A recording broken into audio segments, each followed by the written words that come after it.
Fala, minha galerinha! E aí, tudo bem com vocês? Meu povo do Itavuana, espero que vocês estejam bem, todo mundo esteja, ótimo. Gente, só um recadinho. Para acompanhar minhas aulas, sempre peço que vocês façam o seguinte: abram um livro, o pai de vocês pagou pelo livro, né? Tá pagando alguns ainda pelo livro. O livro para vocês é um material essencial, vocês acabaram de receber o livro 2. Quem não recebeu, infelizmente, vai ter que anotar. No bom que dá para voltar aqui, passar devagar o vídeo, passar rápido, vai depender muito de vocês. Mas a essência é usar o livro, porque o livro já é um conteúdo, já foi impresso, a gente não vai ficar matando árvore aí para fazer mais conteúdo, se já tem o que existe para vocês, né? É um conteúdo ótimo. Esse livro aí do Sai, ele é bem explicado, aborda muito bem os conteúdos, e eu quero que vocês justamente comecem a utilizar mais eles, até justamente para aprender a estudar a partir do livro, beleza?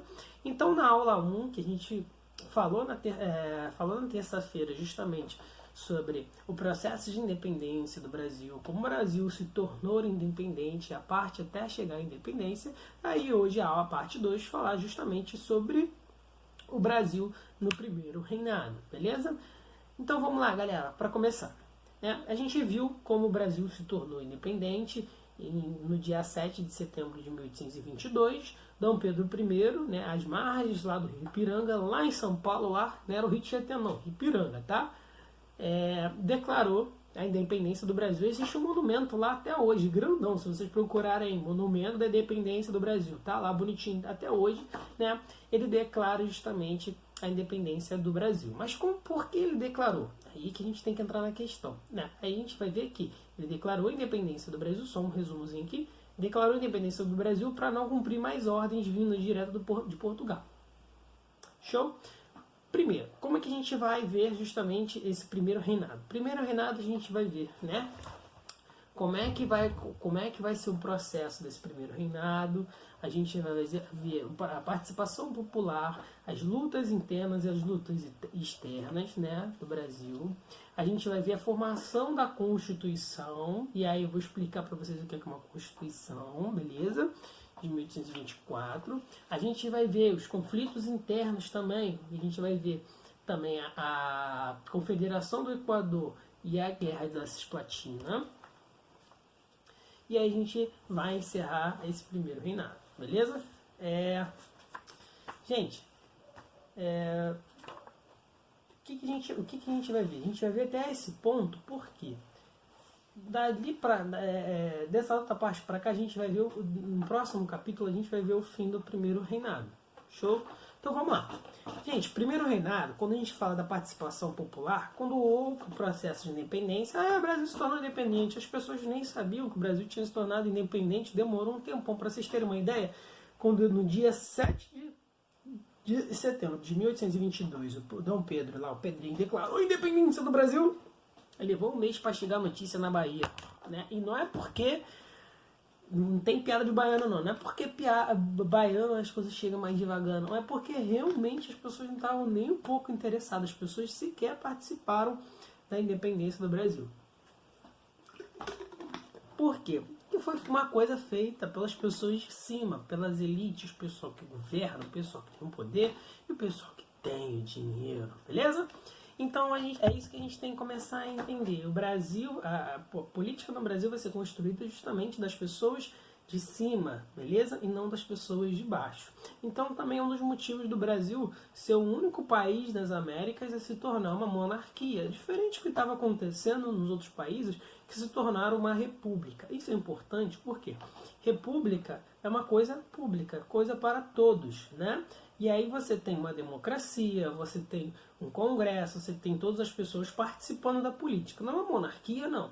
Você, por mais que tenha uma Câmara dos Deputados, que você tenha um Senado, quem concentra basicamente todo o poder ainda é o rei, beleza? Ele representa todas as pessoas, né? E não as pessoas se representam igual na República. Todo mundo entendeu? Espero que vocês tenham entendido que isso daí é fundamental, galera. Outra coisa, então, como a gente está vendo que as pessoas não participaram, o que a gente vai ver é que depois, quando a gente vai falar sobre lutas internas, as pessoas, né, como que vai ser essas lutas internas se as pessoas não participaram, Hugo? Porque a gente vai ver que vai acontecer uma luta entre brasileiros, né, filhos de brasileiros, e portugueses que não aceitavam justamente o Brasil se tornar independente de Portugal, tá bom? Então esses conflitos internos basicamente vai ocorrer na Bahia, vai ocorrer no Pernambuco, vai ocorrer na Paraíba, vai ocorrer também aqui no Rio Grande do Sul e no Rio de Janeiro também, que vai ser esse conflito muito forte, né, entre as lideranças locais contra as lideranças lá de Portugal, justamente quem também tinha o poder da coroa aqui no Brasil. Mas qual é a grande questão, né? Esse poder também da independência no Brasil tinha grande importância porque tinha alguém muito forte representando essa independência, que era justamente Dom Pedro I, né? Então ele conseguiu unir toda a galera que queria ser independente, colocando ele como símbolo. Show? Então é por isso que a gente vai ter conflitos internos. Esses conflitos internos vai ser justamente contra, de novo, os brasileiros e os portugueses. Os brasileiros apoiados lá pelo Pedrinho. Beleza? E aí a gente vai ver que vai morrer bastante gente, cerca de umas 3.000 pessoas. Lembrando que o Brasil nem tinha tanta gente assim nessa época. Devia ter no máximo aí umas 400.000 pessoas, né? Não tinha muita gente em todo esse território. Mas existiam ainda conflitos importantes. Aí uma outra questão é o seguinte, que o Brasil, nesse momento, vai se aproximar muito da Inglaterra e vai se aproximar muito também dos Estados Unidos, tá bom? Por quê? Porque os Estados Unidos eles vão criar uma coisinha chamada de doutrina moral, certo? Os Estados Unidos ele já é um país que já estava crescendo muito já nesse período, né? Eles estavam se tornando muito importantes nesse período já e queriam se tornar mais importante ainda. Eles queriam primeiro ser importante aqui na América, né? No seu próprio continente. E é para isso que eles queriam uma coisa chamada de doutrina moral. Aí eles fazem uma seguinte frase para exemplificar o que é essa doutrina moral, né? Que é América para americanos, não é? O que é essa América para americanos? Não é para os americanos que estão lá nos Estados Unidos, não. É para todos os americanos, porque que boa parte dos países, né? Boa parte das regiões aqui eram colônias de europeus. E a ideia dos americanos, né? É que os países aqui da América, né, seus vizinhos, se tornassem independentes para quê? Afastar os europeus, mandar os europeus de novo para a Europa e os próprios Estados Unidos, muito esperto, começar a ganhar influência justamente nesses outros países da América, beleza? Aí o que isso vai acontecer?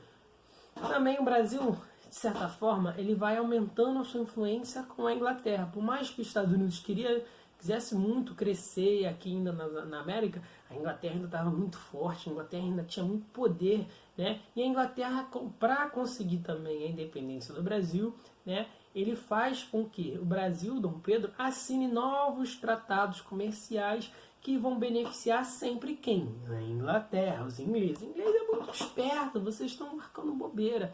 Então prestem atenção.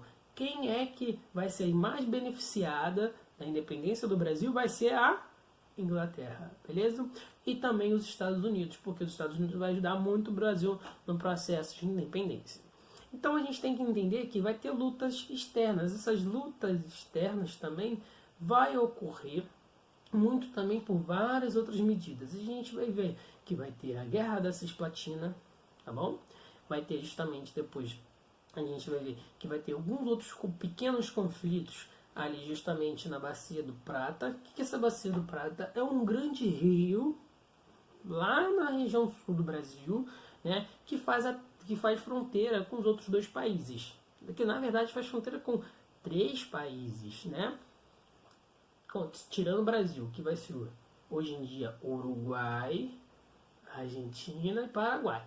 Só que em determinado período, né, o Paraguai não vai existir. Esse período que a gente é esse período que a gente está falando agora, que só vai existir Argentina e Paraguai, tá bom?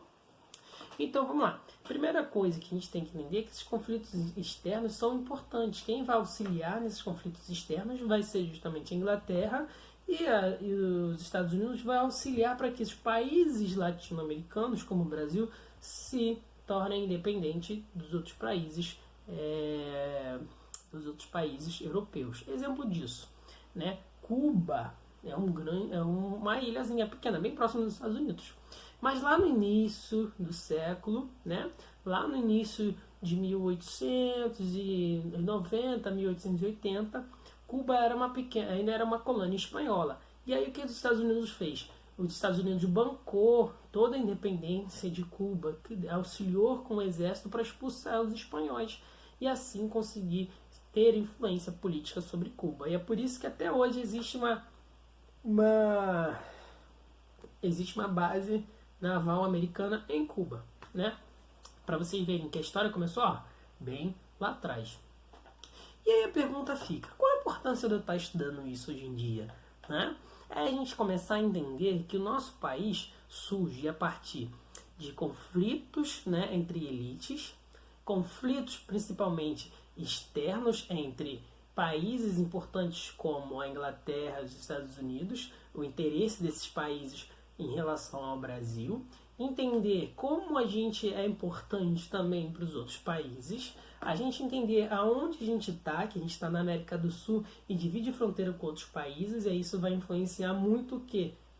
A questão das riquezas, como vai ser a divisão das riquezas e a nossa importância em relação a essas riquezas na América do Sul, e qual a importância disso hoje, que a gente na verdade vai ser um país que vai surgir com dívidas. A gente vai sofrer um processo muito grande para se tornar independente. A gente vai ter que pagar pesadas indenizações para os portugueses, porque a gente não tem mais dinheiro nenhum.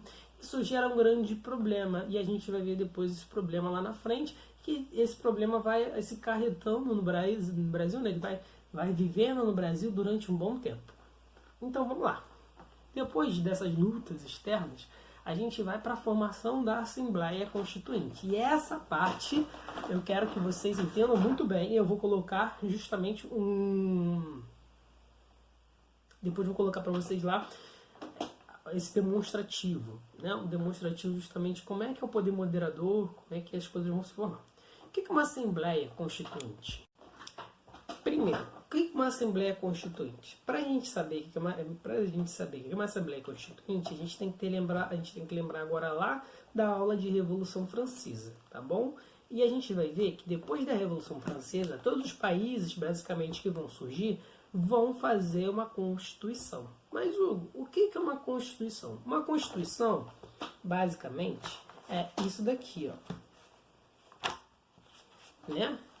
Um conjunto de leis e de regras, né, que todo mundo que vive nesse país vai ter que seguir, inclusive até quem está no poder, beleza?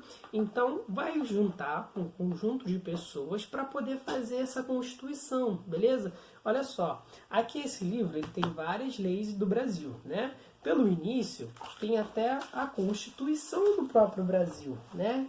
O que é a Constituição? É como que ele é feito. E a gente vai vendo lá no iniciozinho dessa Constituição, essa daqui é a Constituição nova do Brasil, que vai surgir em 1889, a gente vai ver que essa Constituição que eu estou falando lá do Dom Pedro I vai surgir em 1824. Mas eu só quero que vocês entendam o que é uma Constituição. Olha, essa daqui é um conjunto de regras, tá? De leis, para vocês terem uma ideia, né? Diz o seguinte aqui na Constituição.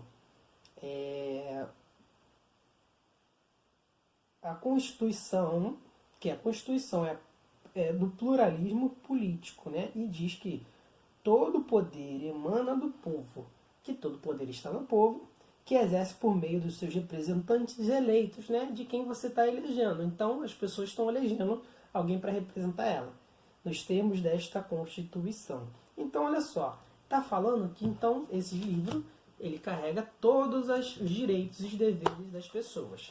E aí eles tentaram fazer justamente um livro igual a esse em 1822, quando o Brasil se torna independente. E aí começa, né? E aí vamos fazer o seguinte, como que a gente vai fazer isso?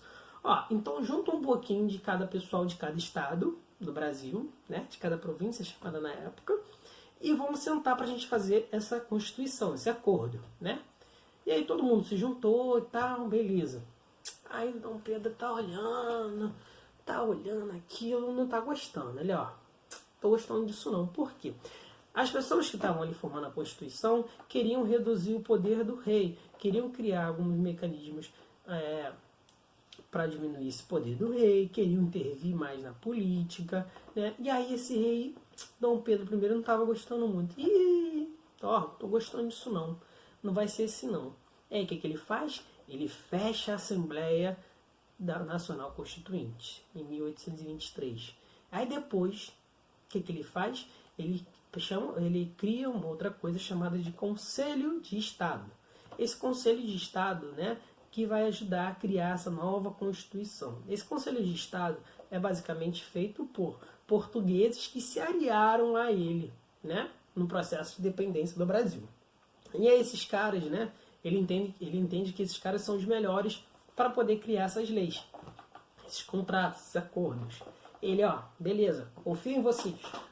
E aí ele que escolhe, né, Dom Pedro I, quem vai fazer os acordos. O que tem de errado nisso?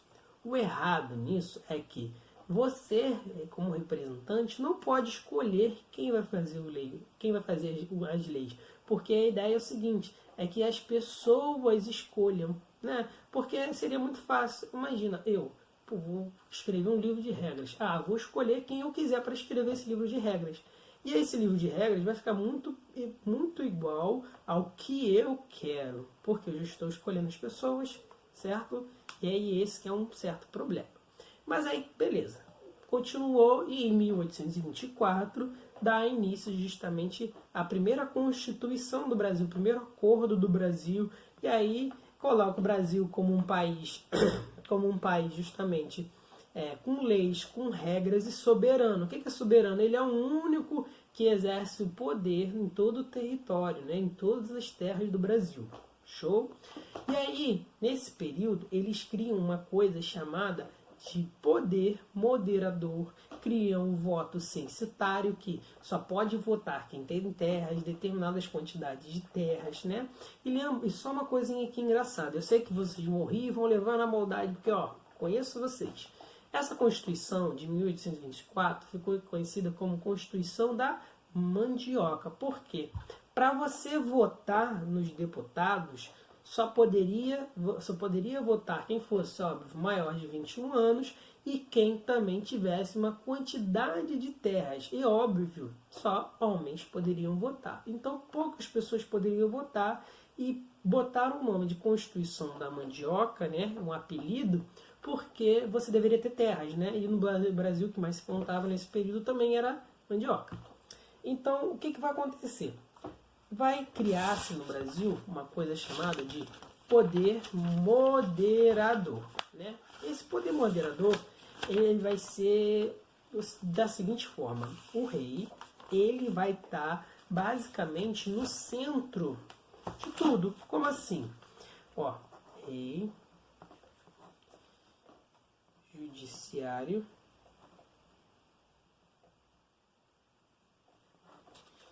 deputados, Senado. Olha só. Deixa eu ajudar aqui para vocês focarem aqui, ó. O rei, os deputados, o Senado e o judiciário. Primeiro, o rei, ele vai ocupar 2 papéis, beleza? Esse primeiro papel que ele vai ter vai ser de executivo. Quem é executivo? É aquele que representa, tá bom? Que vai representar o povo. O segundo papel que ele vai seguir vai ser o de governar, porque ele vai decidir as coisas do governo, ele que vai escolher os ministros, é ele que vai gerenciar a economia, como vai planejar como o país vai seguir, beleza? E ele também interfere na Câmara dos Deputados e no Senado. Como ele faz isso? Primeiro, como é que isso vai acontecer? Ele pode, em alguns momentos, fechar e abrir a Câmara dos Deputados com o Senado. Segundo, que os deputados, eles precisam ter uma quantidade de terras também, eles precisam também ser maiores, ter uma determinada idade. O Senado é o mais interessante. O que é o Senado? O Senado geralmente são as pessoas mais velhas, né? Os anciões para tomar as melhores decisões. Só que esse Senado é feito principalmente por pessoas que praticamente vão assumir aquele local e vão passar de pai para filho. O judiciário é quem vai garantir justamente as leis. Só que quem decide quem vai para o judiciário vai ser justamente o rei, tá bom? Gente, uma coisinha. Então eu espero que vocês tenham entendido isso. Qualquer coisa, tiro dúvida de vocês no grupo. E para não alongar muito esse vídeo, tem uma coisa chamada de Confederação do Equador, né? E aí, qual a grande questão dessa Confederação do Equador, né? Essa Confederação do Equador vai surgir logo no início da Constituição do Brasil. Por quê? Vai ser um grupo de pessoas que vão estar muito insatisfeitas com toda essa centralização do poder do Pedrinho. E aí vão ficar chateadas e tal. E aí vão se juntar, né? Vão se juntar alguns estados. Então prestem atenção nesses estados, né? Pernambuco, Rio Grande do Norte, Ceará e Paraíba. Beleza? A gente vai ter 4 estados. Esses 4 estados vão se juntar para criar a Confederação do Equador. Essa Confederação do Equador, eles vão se juntar para quê? Né? E por que eles chamam de Equador? É porque lá em cima, se vocês já estudarem geografia, existe a linha do Equador. E os estados do Nordeste estão mais próximos ao Equador. Né? Eles queriam se tornar independentes do Brasil, criar praticamente uma república. Se vocês olharem justamente lá na página 158, vocês vão ver que tem uma bandeirinha aí. Essa bandeirinha é justamente, né, a bandeira da Confederação do Equador, né? E aí eles juntam para querer fazer um movimento, só que esse movimento era justamente independente, era um movimento republicano para fazer coisas para as pessoas, só que esse movimento é descoberto e aí eles são massacrados e mortos. Outra questão também para a gente terminar aqui é a Guerra da Cisplatina. Essa Guerra da Cisplatina é justamente a guerra do Brasil contra a Argentina pelos domínios do que hoje em dia é o Uruguai. E aí os brasileiros tentam justamente dominar esse território. Uma guerra que começa lá em 1821, com Dom João VI ainda saindo do Brasil, só que quem ainda assume essa guerra ainda é Dom Pedro I, que vai até 1828. Então é uma guerra que vai se estender por um bom tempo. Toda a guerra vai pegar todos os recursos que a coroa tem, e o Brasil a gente já viu que começou com dívidas, não é? E aí qual é a grande questão disso? Que aí o Brasil vai se endividar mais, vai criar mais problemas, vai criar mais desigualdade entre as províncias, entre os estados, e a gente vai ver que isso ainda vai gerar mais problemas para a própria coroa brasileira, beleza? Para o Império Brasileiro. Gente, termino esse vídeo por aqui, espero que vocês tirem todas as dúvidas. Tô lá no grupo, então, gente, pergunte, não fique com vergonha. Oh, não entendi isso, não entendi aquilo. Eu tô aqui para isso, tá bom? Beijão para vocês, até a próxima.